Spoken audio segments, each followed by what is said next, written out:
तीर्थयात्रेतून घरी आल्याच्या पुन्हा वसाहत पडलेलं सगळं तिकडं तिकडं वसाहत मात्र ज्या ठिकाणी बाईकोने गावात जरी 5-7 दिवस घर कसं होतं पुन्हा रखरख तसं उभस्त झालेलं काही कळत नाही. जिकडं तिकडं पुन्हा सगळा करमणूक नाही उद्योग झाल्यासारखं कारण बाईने काही नाही आणि याचं देहांत झालेला तर बारे पाच टाकली आणि निवांत झोपले. तर झोपताच्या वेळेस जे धुंदुकारी होता तर पिशाच्या एवढी केल्यामुळं अलग अलग आवाज काढायचा आणि फिरायचा. कधी कुत्र्याचा कधी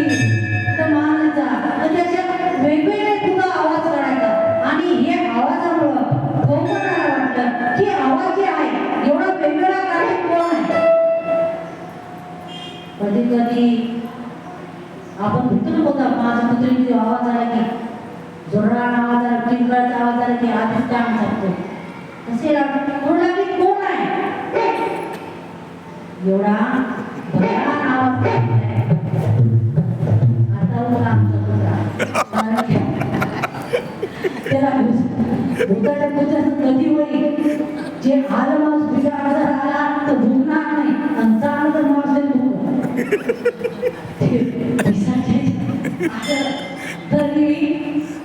पण हे जे एवढी केल्याच्या कशाच्या कुत्र्याच्या मांदीच्या कोल्याच्या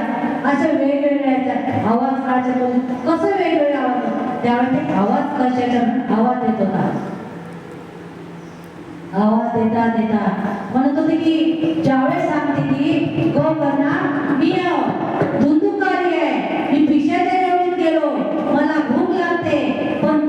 जेवायला मिळत नाही मला ताण लागते पण पाणी मिळत नाही मी बोलायला जातो मला बोलणं मिळत नाही मग काय करू काय म्हणा आता याच्यात सुट्ट्या करता काहीतरी मार्गदर्शन कर काहीतरी कर असा विनंती करते आणि भावाच्या त्यावेळेस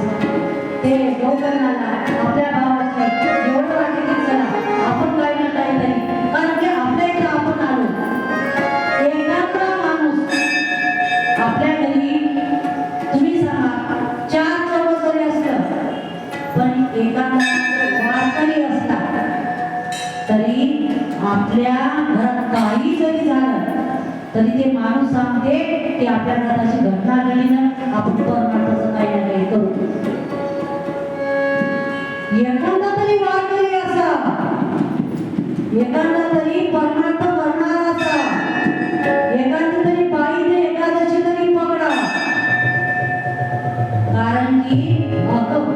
जर तसं राहिलं त्या घरात कोणी सांगणार नसतं जीवाचा उद्धारच होत नाही. एक तरी वारकरी असला तर जीवाचा उद्धार होतो. ते काही ना काही नाही त्याला घडलं तरी काही ना काही भिन्नता तरी घेऊन येतं की आपल्या घरी झालं घटना घडली कमीत कमी आपल्या जीवाचा आहे आपला भाऊ आहे आपला जीवलग आहे आपलं रक्त आहे आपलं नातं आहे त्याच्या अनुसार पण वारकरी एखादा माणूस वाक्य सारखी नसा की ज्याच्या त्यालाच माया येते भावाची भावालाच माया येते बहिणीची बहिणीलाच माया येते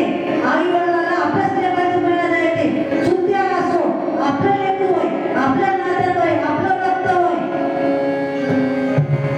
काय किती लेकरू असो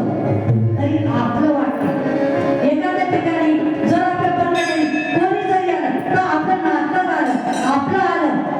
तिथं पाहत नाही चुलत होय सगळं होय काय आपलं काय म्हणतो की आपलं बहीण जरी असली कितीतरी दिवसानं